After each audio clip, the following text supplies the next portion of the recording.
this popular saying that says, before there were boys, there were men. And one of these men is Victor Okafor, popularly known as Ezego, which means king of money.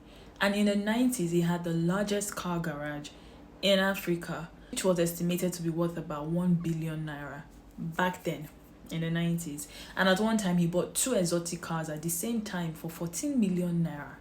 So he carried his name very well. But there were always mysteries and whispers surrounding his wealth and his debt. Ezego was born on the 25th of December 1964 to parents with very low means, and at some point he dropped out of secondary school to go learn a trade. It was reported that his childhood was quite traumatic for him.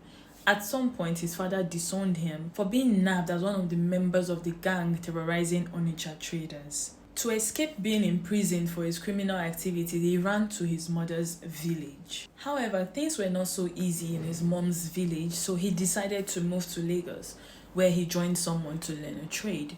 And for the longest time, nobody heard anything about him. Things were not really happening for him, and out of nowhere, his news started to spread like wildfire. There's this young billionaire who is very generous, who sprays money, has cars, businesses. And this gained him a lot of popularity. Due to his strangely found wealth, Ezego was able to build houses, villas, mansions all over Nigeria. In the year 1999, Ezego had a real estate outside Inyala, whose worth was about 1 billion naira. The very big mansion which was used in his country home in Inyala was worth 500 million. The marble used imported from Italy.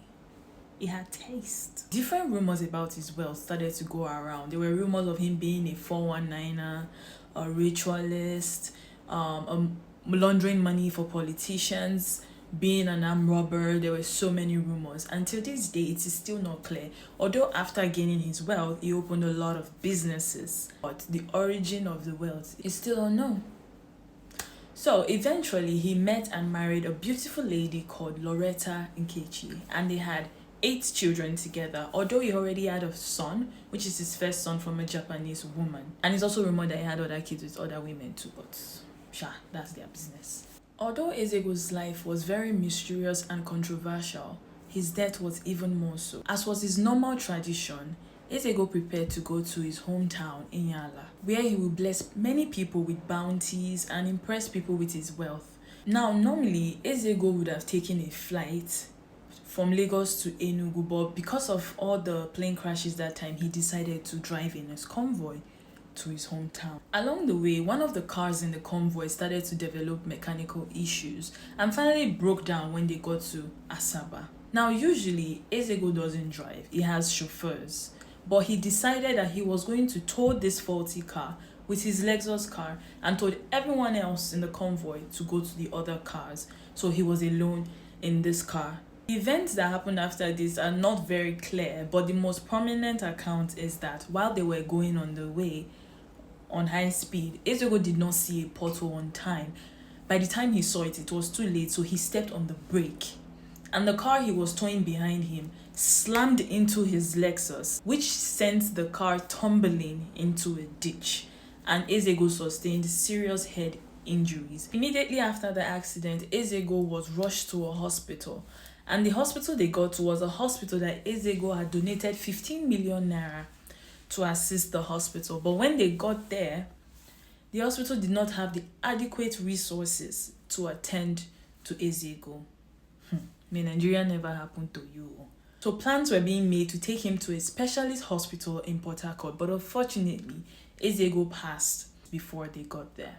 Now, you would think this is the end of it, but there were more mysteries after he passed. His death bettered a lot of strange activities. First of all, Barnabas Igwe, the person who carried out the will, was reportedly killed alongside his wife Abigail on the 2nd of September 2002.